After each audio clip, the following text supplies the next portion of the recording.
ម្ដងហើយម្ដងទៀតដៃគេជីជន់មានគ្រប់រសជាតិម្ដងហើយម្ដងទៀតភ្នែកយើងមើលឃើញចាំគ្រប់រូបភាពម្ដងហើយម្ដងទៀតម្ដងហើយម្ដងទៀតម្ដងហើយម្ដងទៀតខ្លាចជារបួសអត់មានថ្នាំលាបម្ដងហើយម្ដងទៀតដៃគេជីជន់មានគ្រប់រសជាតិម្ដងហើយម្ដងទៀតភ្នែកយើងមើលឃើញចាំគ្រប់រូបភាពម្ដងហើយម្ដងទៀតម្ដងហើយម្ដងទៀតម្ដងហើយម្ដងទៀតខ្លាចជារបួសអត់មានថ្នាំលាបទាហានខ្មែរជួបបរិយម្ដើមលីបម្ដើមមិនក្បាលថៃប៉គេហៅទៅដៃមែនដោយពណ៌ថៃជាតបាញ់ជីងចកជីសុនរត់ក្រោះអស់ឲ្យទាំងអស់ដល់ទងជាតិលើដីអញចាំអញដកក្នុងខ្មោចពួកឯងចោះ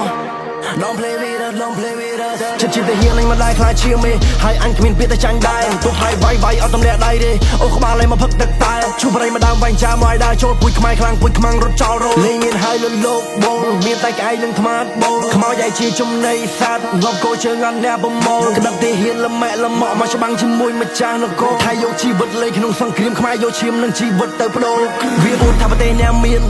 តែអត់មានអាណាឆ្លាតសុទ្ធពួកអត់ឃ្លានព្រោះវាអត់ចេះសង់ប្រាសាទ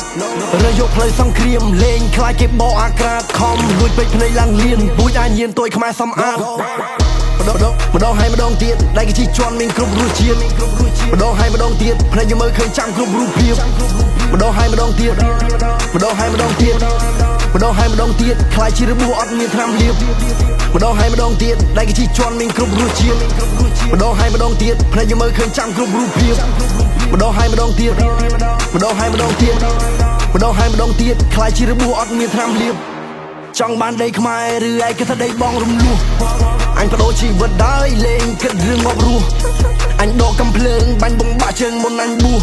អាប្រទេសអត់គ្រប់ទឹកព្រោះកំណើតវាបែកទឹកភ្លោះវាដឹងថាប្រទេសវាចិត្តអន្តរាយទៅវាខំកត្រុកចង់បានខ្មែរណាពួកអាអត់បាយទៅវាបាញ់អត់ឈប់នៅលើក្បាលឯងមានមើលឃើញទេនោះទឹកមកទាំងនោះជាទឹកភ្នែកប្រជារាខ្មែរអញឲ្យឯហើយឆ្លងឲ្យឯទុកណៃឆ្វេងការនំបុកមកក្តាប់ណៃស្ដាំកេះកាយបាយចូលលឺថាពួកឯងវាចំណាប់មកអាណាខ្លះប៉ិនគេជ្រុលថៃ not afraid of international law ណែណាក៏ no បើពួកឯងតាំងខ្លួនជាព្រាយអនក្បាលមកអញដំដៃគោលយកប្លាលួមកធ្វើបកគោជិះពណ៌នេះថោកដល់តកូលដូចដើរក្នុងភូមិស្រាតខោរណូឡាប្រទេសដុនដាបអត់អ្នកលេងចូលវាពាក់ទាហានបាញ់ជនស៊ីវិលពណ៌នេះសំក្បាលមកពិលនិមន្តលោកចេះតកែងមកផ្ទាល់កាត់ក្បាលពួកឯងយកមកចោលកវល Who stand with us Everybody stand with Cambo Who stand with us Everybody stand with Cambo Who stand with us Everybody stand with Cambo Who stand with us Everybody stand with Cambo